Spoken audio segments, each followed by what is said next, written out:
Alright, let's break this down. You know that friend who's always fine, the one who has their life laminated in a 5-year plan, whose smile is a permanent fixture, and whose Instagram looks like a stock photo catalog for successful, happy human. Yeah, we're not talking about her. We're talking about the engine inside. The one running on the quiet, desperate fuel of, if I stop moving, everything falls apart. This isn't a story about burnout. Burnout is what happens when you've been running on empty for too long. This is about what happens times long before times the tank light comes on. This is about the people who built their entire identity on being the reliable one. The rock. The person who says I got it before you've even finished asking the question. Their secret, a low-grade, constant hum of anxiety so familiar it feels like personality. Meet Alex. On paper, Alex is winning. Promotion last year, reliable car, apartment that looks like a West Elm showroom. Alex is the friend who remembers your mother's birthday, who always has a phone charger, who volunteers to drive. Alex's life is a masterclass in preemptive problem solving. It's all control, but not the loud I need to speak to your manager kind of control. This is the silent internal variety.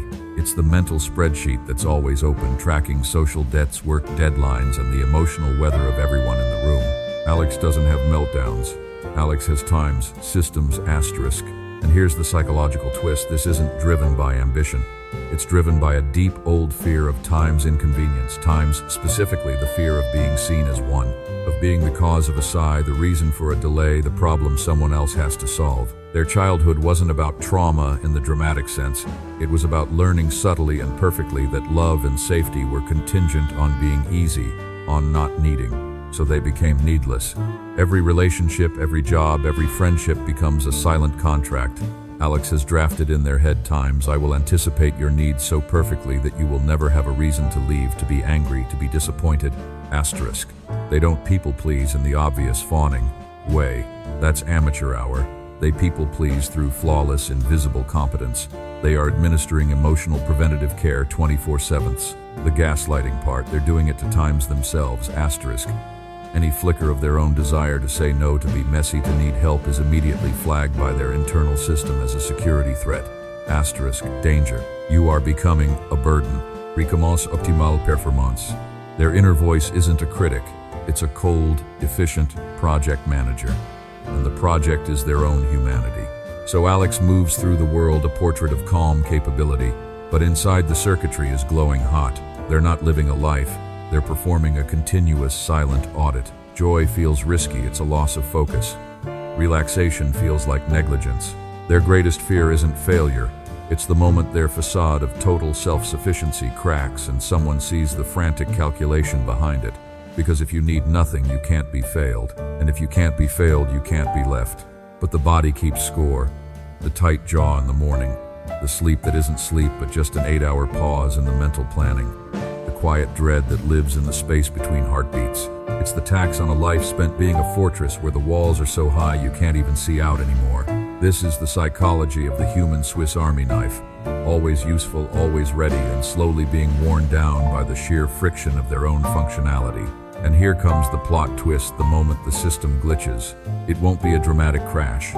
It will be something stupid. A grocery bag breaking on the sidewalk. A missed calendar alert. A friend casually saying, "You seem a little stressed," with a tone of mild surprise, as if noticing a crack in the Liberty Bell. In that tiny, insignificant moment, the entire architecture of control will shudder, because the project manager inside will short-circuit. It will have no protocol for this, for being times seen times in the effort, not just the result. The flaw was never in needing help. The flaw was in building a life where needing help was the ultimate failure. The realization won't be, I need to do more. It will be the terrifying quiet whisper, what if I just stopped? But that's part 2. For now, just consider this: the most competent person you know is probably the one fighting a silent war against a ghost, the ghost of their own potential neediness. And the armor they built to keep it out is slowly becoming the cage they live in. Sound familiar? If you're already drafting a mental email to defend your own systems, just pause. Put the project manager on mute for a second. The audit can wait. We'll dig into the glitch next time. Subscribe if you want to see how the fortress learns to open a door, or just keep scrolling. Your call. But think about it. Here is part 2. The glitch, when it comes, is never in the blueprint. It's in the wiring. That quiet whisper times "what if I just stopped" times it doesn't echo in the mind's boardroom. It flickers in the body, a system overload. Think of it as a silent alarm finally tripped. Not by a crisis, but by an oversight. The project manager missed a detail, the human being operating the machine. It starts with a kind of static. A coffee cup held a little too tightly on a Tuesday. A reply to a harmless text that takes 3 drafts and is still never sent. The calendar, once a map of certainty, now feels like a countdown. Every completed task generates 2 more. The inbox zero is a myth, a taunt. The efficiency becomes its own kind of noise, a high, thin frequency only you can hear. And your body, the silent partner in all this, starts filing its own reports. The headache that painkillers don't touch. The breath you keep realizing you're holding. A low-grade tremor in the hands that you blame on caffeine, but you know it's not the caffeine. It's the interest compounding on an emotional debt you never meant to take out. You are not breaking down. You are being audited by your own nervous system, and it's presenting its findings. This is where the psychology gets quiet and vicious. The mind, confronted with this internal mutiny, doesn't surrender.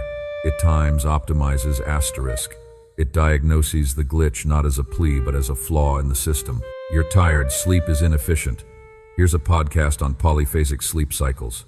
You're overwhelmed, your filing system is emotional. Convert feelings into actionable items. You feel alone, that's a data point. Schedule social reciprocity in 4-5-minute blocks. The project manager tries to manage the burnout. It tries to times productivize times the soul. It's the final desperate gaslighting, and you're both the perpetrator and the victim. You're a Karen in your own internal customer service line, demanding to speak to the manager of your feelings, only to realize you times are times the manager and the employee and the unsatisfied customer. The fortress isn't just a cage now, it's an echo chamber, and the only thing echoing is the sound of your own systems running for the sake of running. Then the plot twist. It's not an external event. It's a failure of translation. Someone reaches out, something simple. You okay? Not the performative kind, but the quiet, awkward kind that slips through the armor's seams, and your entire internal protocol short circuits. You have a script for "I'm fine." You have a spreadsheet for "I need XYZ." But you have no code for "You okay?" a question that asks for a state of being, not a status report. The project manager panics. It searches the database times. Is this a trap? A social obligation? What is the optimal output here? Asterisk. But the body, the tired, scored-keeping body, answers first. A crack in the voice, a prickle behind the eyes, a sheer wall-melting wave of fatigue that feels like truth. In that moment, you are not competent. You are not useful. You are times visible. Asterisk. And it is the most terrifying, disarming thing that has ever happened to you. The realization isn't emotional. It's architectural. You built a self that could withstand any demand, but you never built a door, only walls. And now inside it's getting hard to breathe. The healing begins not with a demolition, but with a single illogical command times. Stand down. Asterisk. It's the project manager's mutiny against itself. It starts by delegating the indefinable. Let the body feel tired without requiring a productivity hack. Let a moment be awkward without needing to be resolved. Let a need be vague and unanswered and just asterisk exist. Asterisk. It means listening to the quietest report in the room, the one that says, "This is heavy," without needing to know the exact weight in pounds.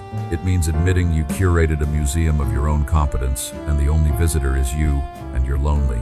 The first door isn't for others to come in.